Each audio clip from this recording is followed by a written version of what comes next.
Oke, teman-teman ya.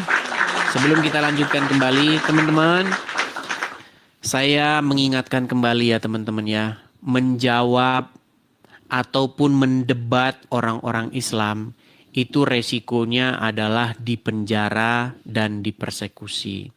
Dan itulah yang terjadi kepada saya teman-teman. Teman-teman sekalian, biar teman-teman tahu nih, asal muasal munculnya Edis TV. Sejarah munculnya Edis TV. Kalian silahkan rekam layar ini. Saya akan tunjukkan dulu nih. Saya mau cerita dulu ya sejarah munculnya Edis TV. Sebentar. Nah ini. Silahkan rekam dan bagikan ya teman-teman ya. Baik itu pemilik-pemilik akun-akun Edis TV KW ya dan lain sebagainya, silahkan. Ini sejarah munculnya Edis TV. Jadi teman-teman, dulu sebelum ada channel Edis TV, saya itu sering melihat channel-channel milik orang Islam. Terima kasih Kak Eva. Di mana di channel-channel YouTube milik orang Islam itu, mereka sering membahas dan menertawakan agama Kristen. Saya akan sebutkan contoh-contoh channel-channel yang sering membahas agama Kristen. Contoh, misalnya channelnya Donditan, terus channelnya Irene Handono, channelnya Graham Walaf, channelnya Zuma, channelnya Nandar, dan banyak sekali. Kalau saya sebutkan sama kalian sampai besok pagi nggak kelar. Ya, channelnya Sanihu Munir, channelnya Ustadz Munzir Situmorang. Pokoknya ada banyak sekali channel-channel Islam yang kerjanya itu membahas agama Kristen. Puncaknya tahun 2017 diundanglah seorang penceramah asal India namanya Zakir Naik. Pada waktu itu sedang heboh Pilkada DKI. Waktu itu Pak Ahok mencalonkan diri atau jadi pokoknya mau jadi pemimpin Jakarta lah. Nah, pada waktu itu Zakir Naik datang, disambutlah pada waktu itu oleh Wakil Presiden Bapak Yusuf Kala.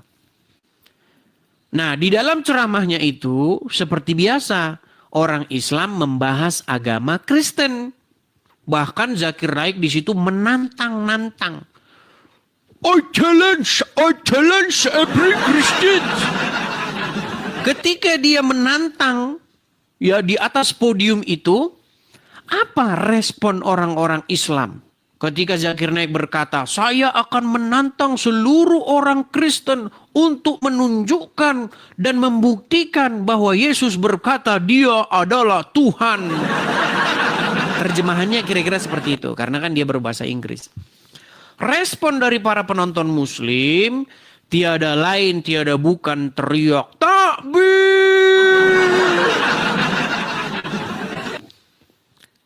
Nah, saya sebagai seorang Kristen yang sudah lama melihat hal seperti ini, saya berpikir nampaknya orang-orang Islam ini perlu dijawab.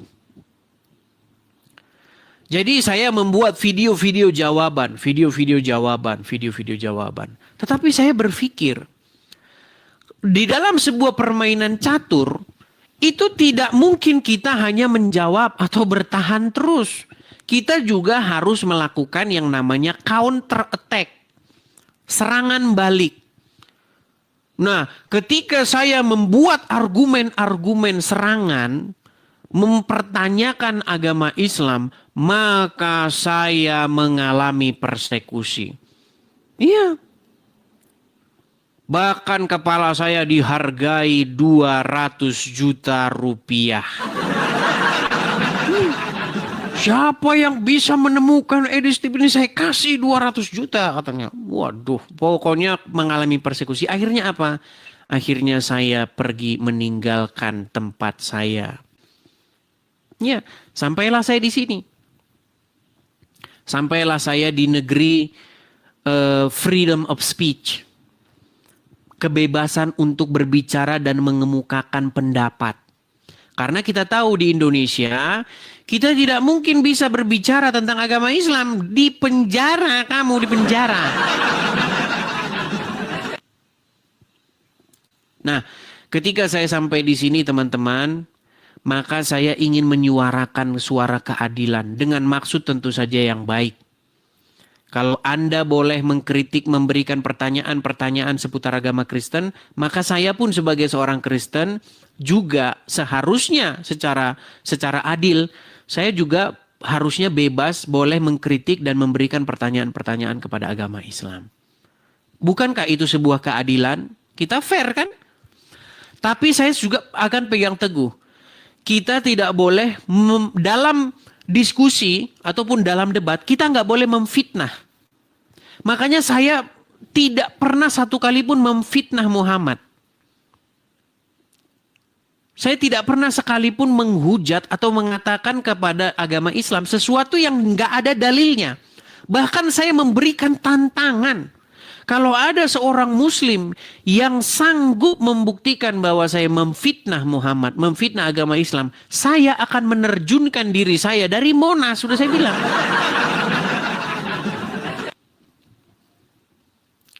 Seperti itu. Nah, karena saya melihat tidak ada tanda-tanda berhenti. Debat ini tidak ada tanda-tanda hentinya, saya lihat. Masih akan terus terjadi. Donditan masih aja terus. Ya, channel-channel Islam yang lain masih aja terus. Jadi kita pun teman-teman, kita juga maju terus. Kita akan jawab counter, ya. Kita harus melakukan jawaban dan juga kita harus melakukan counter kepada para pendebat atau para polemikus Islam tersebut. Seperti itu. Itulah sejarah munculnya Edis TV. Edis TV muncul karena persekusi, karena ancaman-ancaman dari orang-orang Islam. Seperti itu. Itulah yang terjadi kepada saya teman-teman ya. Jadi supaya teman-teman paham, jadi Edis TV tidak muncul begitu saja dengan mencari-cari sebuah masalah, tetapi ada peristiwa yang melatar belakanginya. Seperti itu ya. Jadi teman-teman harus maklum dan juga harus mengerti kenapa itu terjadi. Nah, teman-teman, kita teman-teman di sini itu tidak seperti di negeri Konoha. Di sini itu kita memerlukan yang namanya tempat atau base camp kita. Kalau kita hanya misalnya 2 atau 5 tahun ke depan, kita tidak perlu mendirikan tempat. Kita nggak perlu mendirikan bangunan milik kita sendiri. Kalau kita berapologet ini hanya untuk 3 atau 5 tahun ke depan. Tetapi saya masih melihat ini puluhan, belasan, bahkan puluhan tahun ke depan. Nah, karena itulah maka muncul di kepala saya dan juga saran dari teman-teman lainnya, marilah kita adakan base camp kita atau tempat atau markas kita.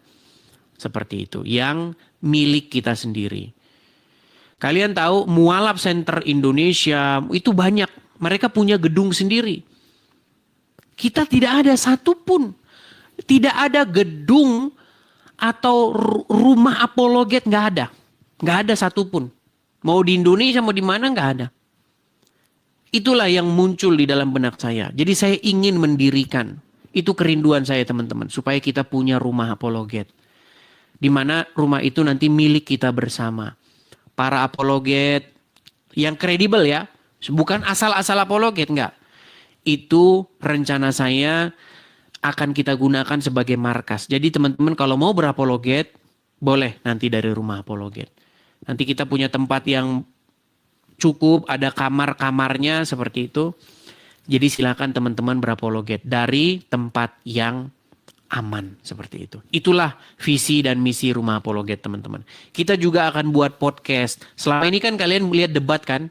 Kita juga akan bikin nanti produksi konten-konten podcast.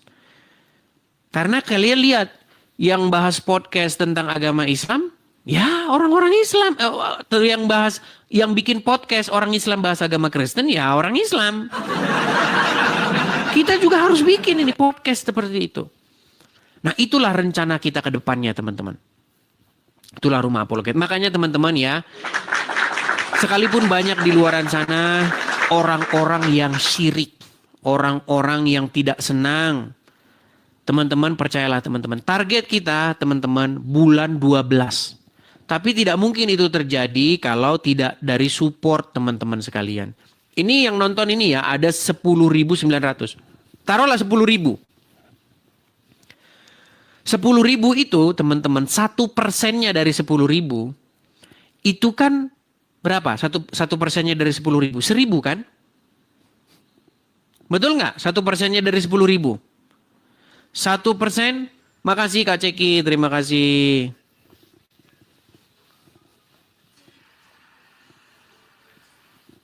Terima kasih Kak Ceki, terima kasih Kak Ceki. 10.000, berarti kurangin 0,2. Kalau 10.000 dikurangin 0,2 berarti 100 ya. Iya kan? Kalau 1%-nya. Ya 100 orang. Itu 1%-nya. Nah, kalau teman-teman misalnya mensupport 1%-nya itu hanya 100 orang. 1%. Bayangkan kalau 10% saja orang mensupport itu nggak lama teman-teman. Jadi teman-teman kita ada program itu. Program pendirian rumah apologet itu. Saya berharap teman-teman atau saya targetkan itu bulan 12 kita sudah selesai dan kita sudah punya rumah apologet itu teman-teman. Jadi kepada teman-teman sekalian, kalau teman-teman mengerti maksud saya, kalau teman-teman paham dengan program saya, teman-teman bisa ikut berpartisipasi untuk bersama-sama kita teman-teman berkolekte. Ya, kita ada kolekte untuk pendirian rumah apologet itu teman-teman. Nah, kalau nanti seandainya bulan Desember ternyata tidak tercapai, maka kita harus kembali lagi ke tempat yang kemarin pernah saya tunjukkan kepada kalian. Kita akan balik lagi ke sana. Nah, cuman kendalanya teman-teman nanti kalau mau ke sana itu pasti jauh.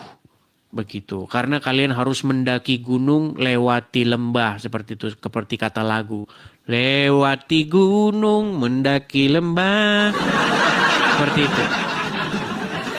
Jadi saya berharap teman-teman supaya tidak perlu kita kembali ke tempat yang kemarin itu yang jauh. Kita kalau bisa dirikannya di sini saja yang dekat dari bandara di sini, teman-teman. Lokasinya itu di mana, Bang? Lokasinya itu kita upayakan dekat dengan bandara Los Angeles. Jadi kepada teman-teman yang mendarat di Los Angeles, teman-teman tidak jauh atau tidak perlu naik pesawat lagi. Cukup nanti teman-teman melakukan perjalanan ya kurang lebih 2 atau 3 jam. Seperti itu. Sudah sampai ke rumah apologet kita. Seperti itu. Dan teman-teman, kepada para apologet-apologet yang kredibel, apologet-apologet yang mumpuni dan juga sudah punya pengaruh ya. Saya akan menawarkan diri supaya teman-teman juga ikut bergabung. Ya, ini visi misi kita ke depannya, teman-teman. Nah, ada sebagian yang inbox saya begitu. Bang, saya mau juga bang jadi apologet bang. Saya juga mau ini. Ya, kita nggak mungkin asal-asal terima. Orang akunmu saja tidak jelas. Banyak yang inbox saya. Akunnya pengikutnya 3, pengikutnya 6. Terus ngomong, bang saya juga mau jadi apologet bang. Modus. Bukan, nggak seperti itu. Kita tidak menerima apologet baru atau apologet yang belum punya nama. Jadi hanya apologet-apologet yang memang dia udah punya nama dan sudah dikenal. Sudah punya akun, sudah berkiprah. Artinya sudah jelas, sudah punya pengalaman. Seperti itu. Kalau ikut bergabung silahkan. Dan semuanya itu free alias gratis. Begitu. Jadi tempatnya itu digratiskan kepada para apologet yang sudah punya nama. Dan juga sudah punya followers, sudah punya jam terbang. Seperti itu. Gratis seperti itu. Untuk tempat tinggal kita sediakan. Seperti itu. Untuk biaya hidup tentulah kita percaya bahwa Tuhan akan cukupi. Karena seorang pemberita Injil patut mendapatkan upahnya. Bukankah tertulis di dalam Bible, seorang pekerja itu patut mendapatkan upahnya? Seperti itu. Jikalau seseorang memberitakan Injil, orang itu mendapat bagian dalam pemberitaan Injil tersebut. Cuman jangan pemberitaan Injil itu menjadikan kita hidupnya glamor. Tahu kan glamor? Glamor tuh misalnya merenteng mobil. Nah, mobilnya direnteng, panjang. Terus beli jam tangan harga 500 juta gitu. Itu yang tidak boleh, dan itu banyak terjadi, teman-teman. Banyak terjadi dalam tanda kutip ya. Saya tidak mau mengatakan itu hamba Tuhan.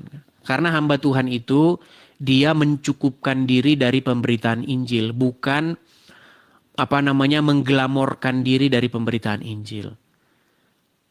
Nah, tentunya teman-teman kita tahu apa itu batas-batas. Batas-batas itu apa saja sih? Ya, punya gereja sendiri, gerejanya tidak nyewa-nyewa, kemudian ada kendaraan sendiri, kemudian makan cukup. Itu saja cukup. Begitu. Lain hal kalau Anda sudah merenteng, merenteng apa? Ya direnteng jam tangan, direnteng. Harga 500 juta. Kalau seperti itu sudah tidak benar lagi. Kecuali itu hasil Anda sendiri. Kalau hasil Anda sendiri ya tentu saja boleh. Banyak juga para hamba Tuhan yang pebisnis. Ya kan? Banyak. Dan mereka memiliki banyak barang-barang mewah. Nggak masalah karena dia bekerja sendiri. Itu tidak masalah. Seperti itu. Jadi teman-teman ngerti sendirilah ya. Teman-teman harus bijak, harus pandai sendiri. Seperti itu.